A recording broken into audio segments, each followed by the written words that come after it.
જય મહારાજ, જય શ્રી કૃષ્ણ, જય અન્નપૂર્ણા. કેમ છો બધા? મળી રહ્યો છું બપોરના ભોજન સાથે. જય માનવ સેવા પરિવાર ટ્રસ્ટ નડિયાદ સંચાલિત અન્નપૂર્ણા રથ નિઃશુલ્ક ભોજન સેવા, નિઃશુલ્ક ટિફિન સેવા. તારીખ છે આજે 13/5/2024. બતાવી રહ્યો છું દ્રશ્યો તમને બપોરના ભોજનના. આજના બપોરના ભોજન દાતાની વાત કરું તો આજના બપોરના ભોજન દાતા આપણા કોઈ નથી. અને બાકી આજનું આપણું મેનુ છે સરસ મેનુ. ગરમા ગરમ ભાત, દાળ ઢોકળી, ગરમા ગરમ દાળ ઢોકળીને ભાત, જે તમે સ્ક્રીનની મારફતે નિહાળી શકો છો કે માણસોને પ્રેમથી અમે ભોજન પીરસી રહ્યા છે. માણસો પ્રેમથી ભોજન જમી પણ રહ્યા છે. શું તમે પણ ભોજનના દાદા બનવા માંગો છો? તમે પણ આ લોકોને જમાડવા માંગો છો? તો સ્ક્રીન પર સ્કેનર આપેલું જ છે.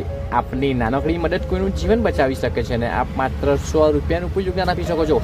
કેવો લાગે છે વિડીયો જરૂરી કોમેન્ટમાં જણાવો. તમારાથી બને એટલા માટે વિડીયો તમે આગળ પહોંચાડો, શેર કરો. આભાર. જય મહારાજ, જય શ્રી કૃષ્ણ, જય અન્નપૂર્ણા. બાકી તમે જોઈ શકો છો કે ઘણા બધા માણસો શાંતિથી ભોજન જમી રહ્યા છે અને અમે પ્રેમથી પીરસી પણ રહ્યા છે. જય માનવ સેવા પરિવાર ટ્રસ્ટ નડિયાદ સંચાલિત અન્નપૂર્ણા રથ. મળીએ.